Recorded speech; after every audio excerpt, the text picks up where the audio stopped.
Alright, mega love shout out mga kabsat. Good evening po. Ito na yung mga sagot ng mga minority mga kabsat dito sa propaganda ni Amy Marcos. Ito po yung sagot nila mga kabsat, pakinggan natin. Madam President, the point of order. Under Section 93, 94, 95 on Unparliamentary Acts and Language, I just want to point out that the video that the lady senator presented was obviously opinionated, a propaganda tool, right? It's should be stricken off the record, Madam President. And it's unparliamentary. We've seen videos presenting evidence on issues that are taken up on the floor. Senator Tulfo always comes out with videos showing people being mauled, people being abused for the information of this body to act on that particular issue.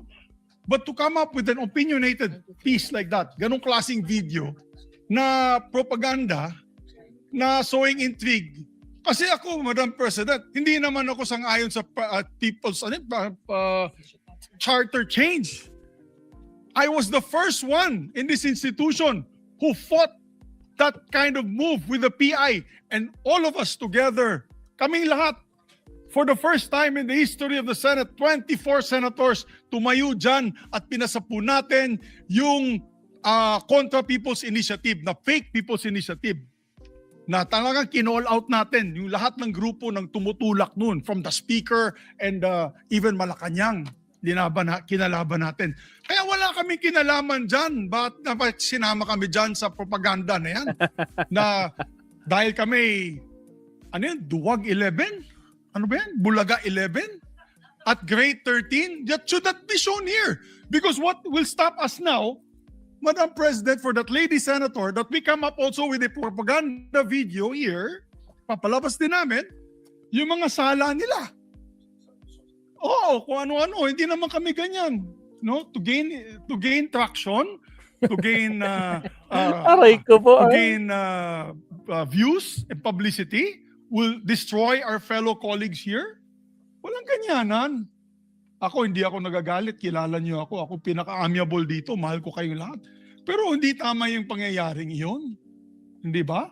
Kung galit po kayo, magsalita po siya dyan, magalit siya sa gobyerno niya. Magalit siya sa kapatid niya. Burahin niya kapatid niya. Pero wag naman niya idamay yung mga tao na walang kinalaman dyan. Katulad niyan, never ako kinausap ni Senate President Soto.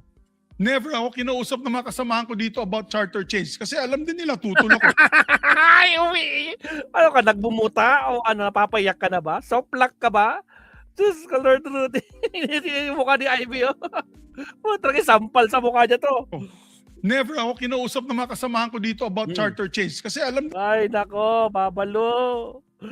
Round 1 pa lang yan, ha? Diyos ko, Lord. Nila, tutulak ko. Tinanong ko din sila.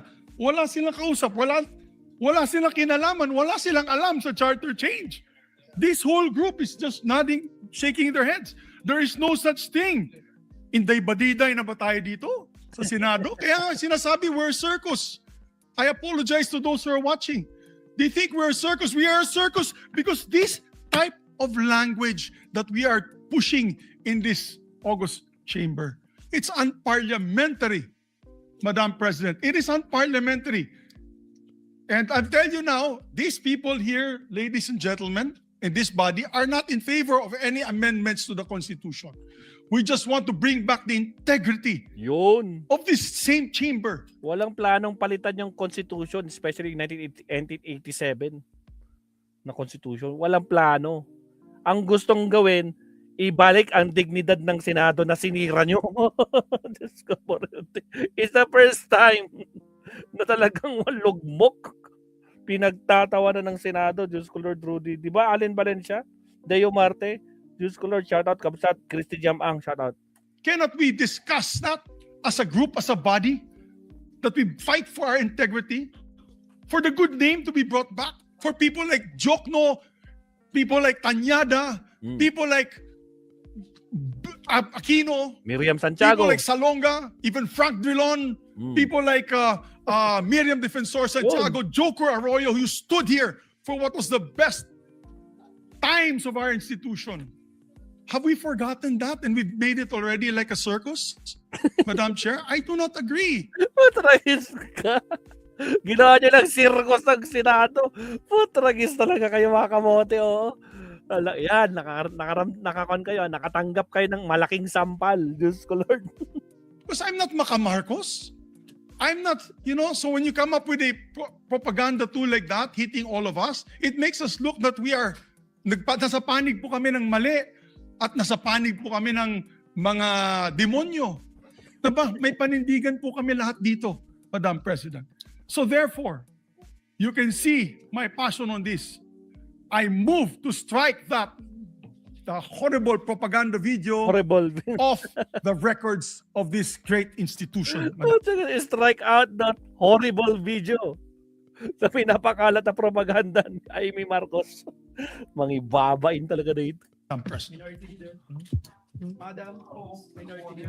Yan na si Minority Leader, pero wait lang. Teka lang. Okay, round 1 pa lang yan, Mabsat.